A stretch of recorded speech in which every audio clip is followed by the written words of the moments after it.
ही व्यक्ती आरोपी नाही तर त्याच कंपनीमधील एक कर्मचारी आणि कथित बळी असल्याचं समोर आलंय। नाशिकमधील MNC धर्मांतर प्रकरणाविषयी तुम्ही ऐकलेलं असेल। या प्रकरणातला एक साधा दिसणारा फोटो समोर आला आहे, मात्र तो एक फोटो नसून मोठा पुरावा ठरतोय। 2 वर्षांपूर्वी काढलेला हा फोटो आहे। तो केवळ एक आठवण नाहीये, कारण आपण जेव्हा फोटो काढतो त्यावेळेला ते आठवणीसाठी काढून ठेवतो, मात्र हा फोटो एका व्यक्तीच्या आयुष्यामध्ये कसे बदल होत गेले आणि तो व्यक्ती एवढं बदलण्यामागे जी कथित प्रक्रिया सांगितली जाते त्या सगळ्यांचे संकेत देतो।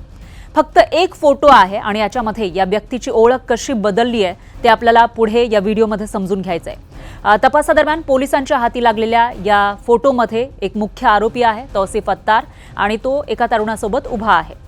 हा तरुण आहे गोपाल, अर्थात याचं नाव बदललेलं आहे, मूळ नाव वेगळं आहे, पण गोपाल नावाने आपण त्याला आता या ठिकाणी ओळखूयात। पण तुम्हाला वाटेल की हा तौसिफ सोबत उभा असलेला कोणता एखादा दुसरा आरोपी असेल, मात्र तसं नाहीये। तो मूळ गोपाल, पण पुढे तोच गुलशन बनल्याचा आरोप आहे। सुरुवातीला या फोटोमध्ये पांढरी टोपी घातलेली व्यक्ती, म्हणजे तुम्हाला जसं हा फोटो बघितल्यानंतर वाटलंय तसंच पांढरी टोपी घातलेली जी व्यक्ती आहे ती आरोपी गटामधीलच आणखी एक सदस्य असावा असा पोलिसांचा अंदाज होता। पण जसजशी चौकशी पुढे गेली तसं या सगळ्या फोटो मागचं चित्र स्पष्ट होत गेलं। ही व्यक्ती आरोपी नाही तर त्याच कंपनीमधील एक कर्मचारी आणि कथित बळी असल्याचं समोर आलंय।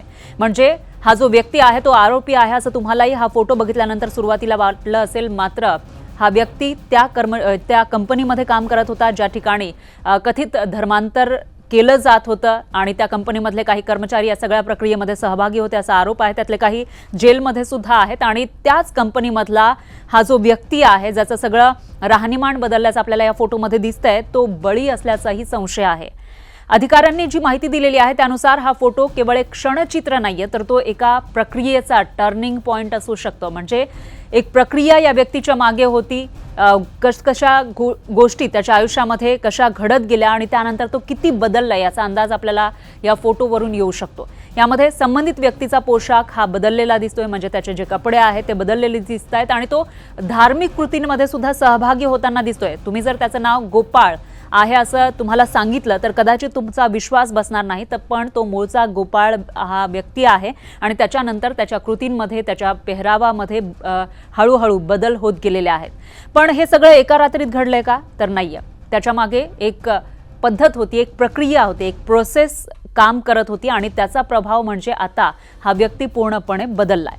आता याच्यामध्ये ज्यांना हे धर्मांतर घडून आणायचं होतं त्यांनी सुरुवात ही साध्या संवादामधून केलेली होती, नंतर धार्मिक चर्चा त्याच्या सोबत करत गेले, नंतर त्याला काही व्हिडिओ दाखवले आणि मग उदाहरणं त्याला समजावून सांगितली, उदाहरणं दिली आणि मग हळूहळू काही धार्मिक आचरणांचा स्वीकार या तरुणानं केल्याची माहिती आतापर्यंतच्या तपासातून समोर आली आहे। आणि अशा प्रकारे या व्यक्तीच्या विचारांमध्ये बदल घडून आणण्याचा प्रयत्न केल्याचा आरोप आहे। यामध्ये धार्मिक ग्रंथांचं पठण करणं असेल किंवा धार्मिक विधींमध्ये सहभाग यांचा सुद्धा समावेश होता। म्हणजे हे सगळं ऐकल्यानंतर आणि जे वेगवेगळे दाखले आहेत किंवा उदाहरणं आहेत हे सगळं ऐकल्यानंतर या तरुणानं सुद्धा धार्मिक ग्रंथांचं पठण करायला सुरुवात केलेली होती। ज्या विशिष्ट धर्मामध्ये त्याला सांगितलं जात होतं, वारंवार त्याच्यावर बिंबवलं जात होतं, त्या धर्माचे ग्रंथ पठण करायला त्यानं सुरुवात केली। त्याच्यानंतर त्या धर्माच्या विधींमध्ये सहभागी होण्याचा सुद्धा त्यानं प्रयत्न केला अशी माहिती समोर आली आहे। गोपाळचा हा जो गुलशनपर्यंतचा प्रवास आहे त्याच्यामध्ये कथितरित्या त्याला धर्मांतर करण्यासाठी भाग पाडणारे जे लोक होते ते कशा पद्धतीनं त्याच्या कमजोर क्षणांचा, म्हणजे ज्या वेळेला तो कमजोर पडलेला होता किंवा ज्या वेळेला तो वीक झाला होता त्या क्षणांचा फायदा घेत होते हे आपल्याला पुढे लक्षात येईल। या प्रकरणामध्ये सर्वात संवेदनशील भाग म्हणजे या पीडितानं जे निवेदन दिलेलं आहे त्याच्यामध्ये त्यांनी त्याची कहाणी सांगितलेली आहे। ही कहाणी फक्त घटनांची नाहीये तर ती मानसिक स्थितीची सुद्धा आहे। म्हणजे त्याचा मानसिक स्थिती कशी बदलत गेली, कशा पद्धतीनं तो इतर धर्मातले जे विधी आहेत किंवा सगळ्या गोष्टी ॲक्सेप्ट करत गेला तेही लक्षात येतं। याच्यामध्ये हा पीडिता सांगतो की मार्च 2023 मध्ये माझ्या वडिलांना लकवा मारला होता, अर्थात त्यावेळेला त्याच्यावर दुःखाचा डोंगर कोसळला असेल आणि त्यावेळेला घरामध्ये अनेक समस्याही निर्माण झालेल्या होत्या। मग मी मानसिकदृष्ट्या खूपच खचलेलो होतो असा हा पीडित सांगतोय।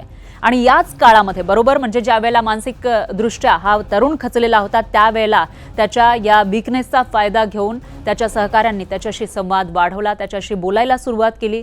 सुरुवातीला आधारासारखा वाटणारा हा संवाद नंतर मात्र धार्मिक चर्चांकडे वळला। त्याला काही विशिष्ट गोष्टी पाळण्याचा सल्ला सुद्धा दिला जाऊ लागला असं या तरुणानं सांगितलेलं आहे. आणि त्याच्या आरोपानुसार त्याच्याशी वारंवार बोलणं, व्हिडिओ दाखवणं आणि त्याच्या विचारांवर परिणाम करण्याचा प्रयत्न केला जात होता. आणि या सगळ्या गोष्टी फक्त एकदा घडत नव्हत्या, एक दिवस नाही, 2 दिवस नाही, तर सातत्यानं त्याच्यासोबत या सगळ्या गोष्टी घडत राहिल्या. आणि त्याचा परिणाम म्हणजे हा जो गोपाळ आहे तो नंतर गुलशनमध्ये कन्वर्ट झाला, त्यानं धर्मांतर केलं.